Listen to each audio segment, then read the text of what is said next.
Itu legenda balap kita. Sekarang, setelah identitasnya ketahuan, Yaheng menyapa ke arah lensa kamera di tangan wartawan itu dengan senang hati. Hai, teman-teman dari China. Aku Yaheng, senang bertemu dengan kalian.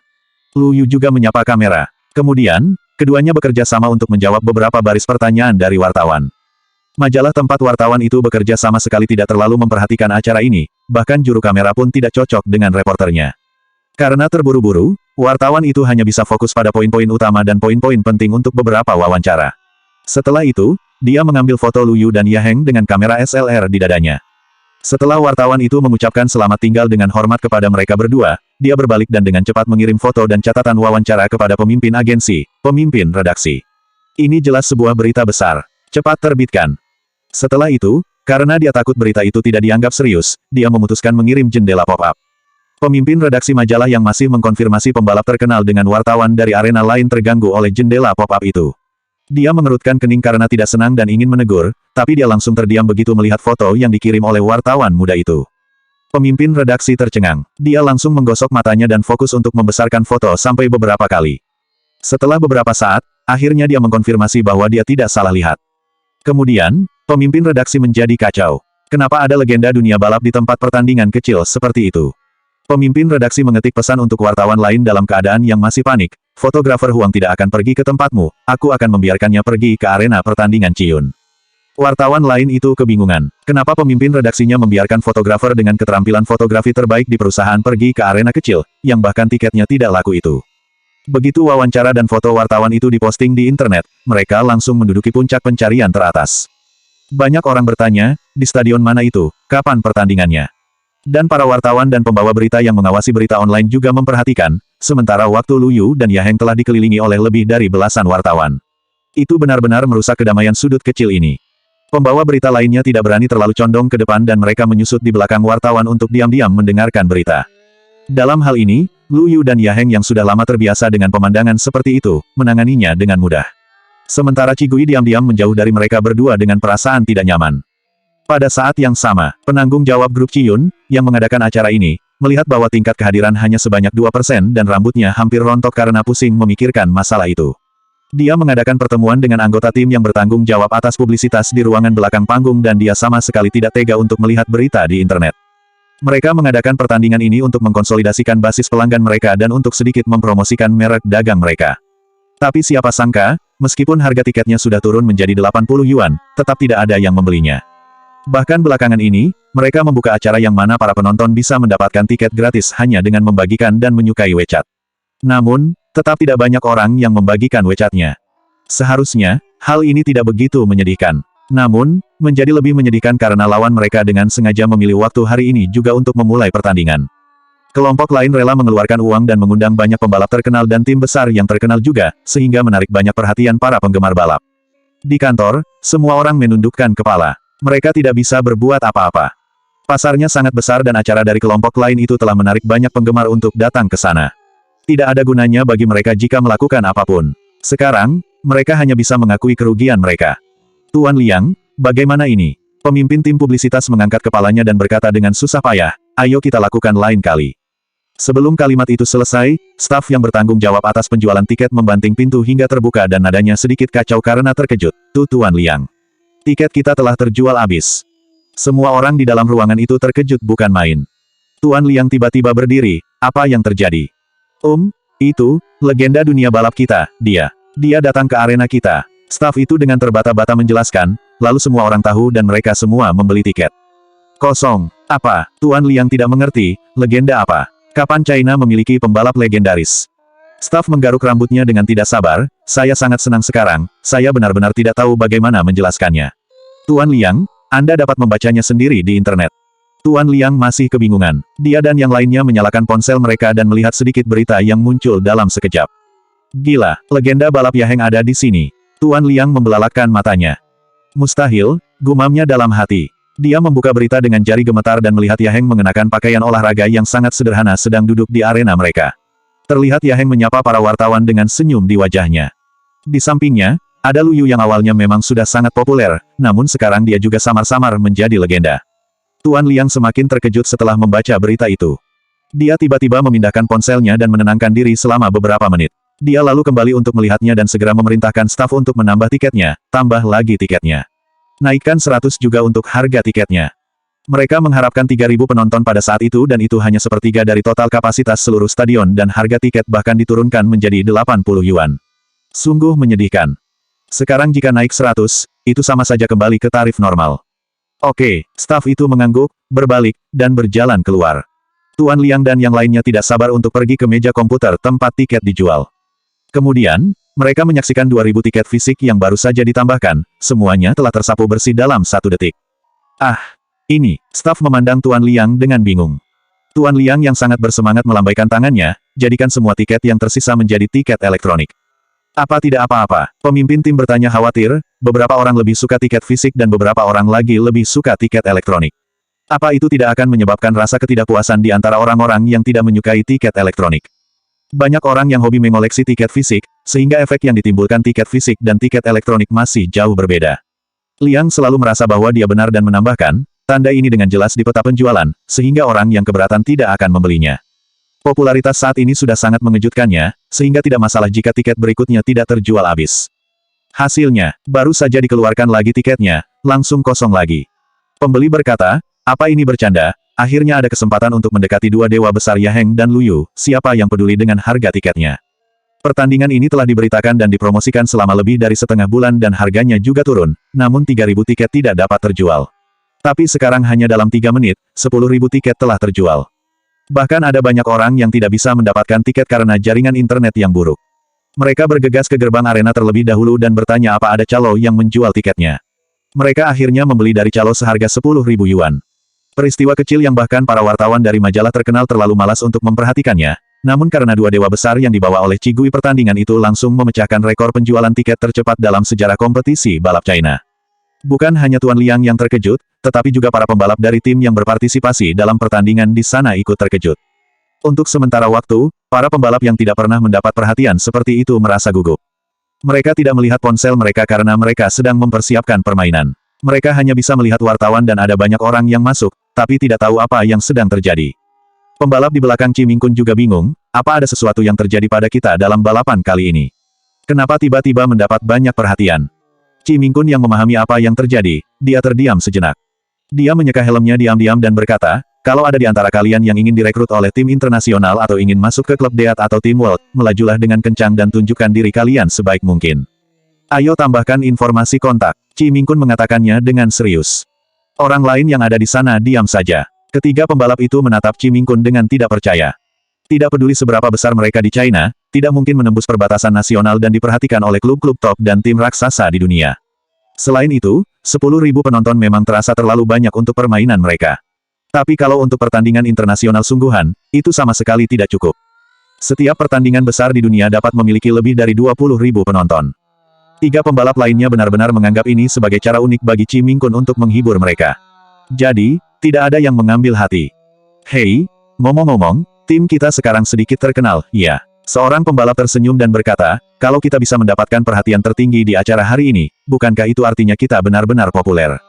Sebelum dia bisa menyelesaikan kalimatnya, dia tiba-tiba melihat penonton dan kamera beralih ke tim mereka.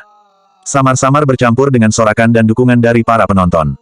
Pada saat ini, mereka benar-benar menjadi yang paling cemerlang di seluruh arena. Chi Mingkun kebingungan melihatnya. Pembalap lain di timnya tampak tercengang, apa-apaan ini? Aku berdoa dalam mimpi tadi malam dan itu benar-benar menjadi kenyataan. Pada saat yang bersamaan, sudut arena.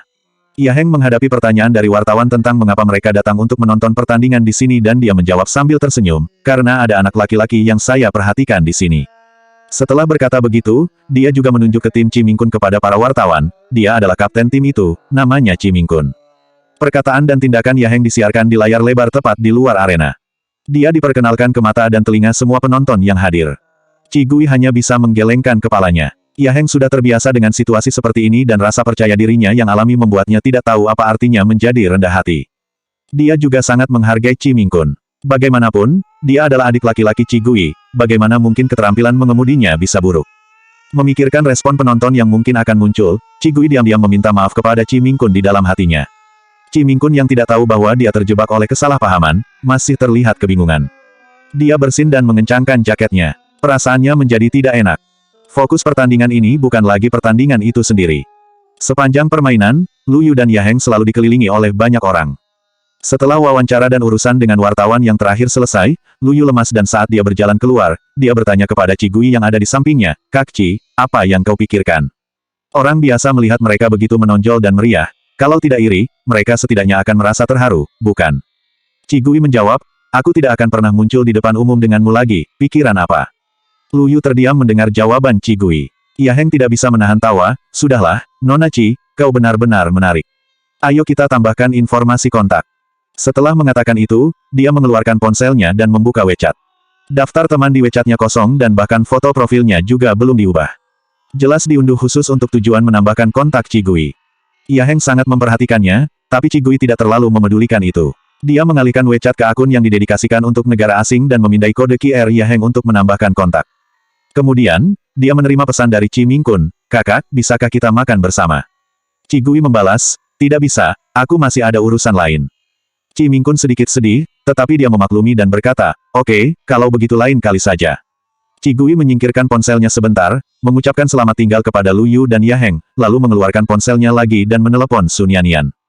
Sun Yanyan juga tengah berjuang untuk dirinya sendiri. Meskipun bakatnya tidak terlalu kuat, tapi dengan banyak bekerja keras dan keuletannya, dia tiba-tiba diangkat oleh Profesor Han. Selama pertandingan tadi, dia mengirim pesan ke Qi Gui, menanyakan di mana dia berada dan ingin mengundangnya makan malam. Qi Gui membalas pesan itu dan langsung meminta sopir untuk membawanya ke rumah sakit kota Beijing tempat Sun Yanyan berada. Sesampainya di sana, begitu Qi Gui keluar dari mobil, dia melihat kebisingan di depan lobi. Seorang pria dengan pakaian sedikit lusuh meraih keras Sun Yanyan dan berteriak. Orang-orang di sekitar ingin menghentikannya, tetapi mereka takut dengan parang yang diayunkan pria itu.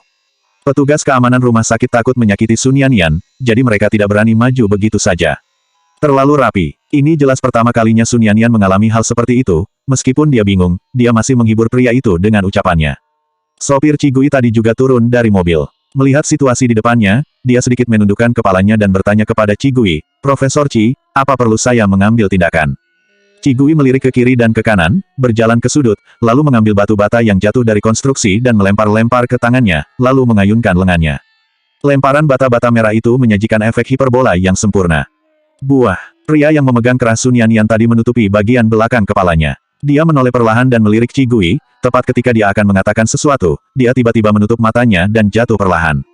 Semua orang yang melihat adegan tersebut sungguh terkejut. Seluruh lobi langsung sunyi senyap. Qi Gui bertepuk tangan dan berkata dengan tenang kepada para dokter dan perawat di sekitarnya, "Apa yang kalian tunggu? Bawa dia masuk. Dia akan bangun sekitar 10 menit lagi." Sikapnya yang terkesan terlalu kuat dan gerakan tangannya yang terlalu rapi, membuat para dokter dan perawat belum tersadar sepenuhnya. Namun, tubuh mereka telah mematuhi instruksi dari Qi Gui. Sun Yanyan juga sangat ketakutan, dengan air mata di matanya, dia melihat Qi Gui seperti melihat pahlawan super, Kakak Qi. Qi Gui berjalan di depannya dan menepuk pundaknya dengan tenang, "Kau melakukan pekerjaan dengan baik." Mendengar kata-katanya, hati Sun Yanyan segera menjadi tenang.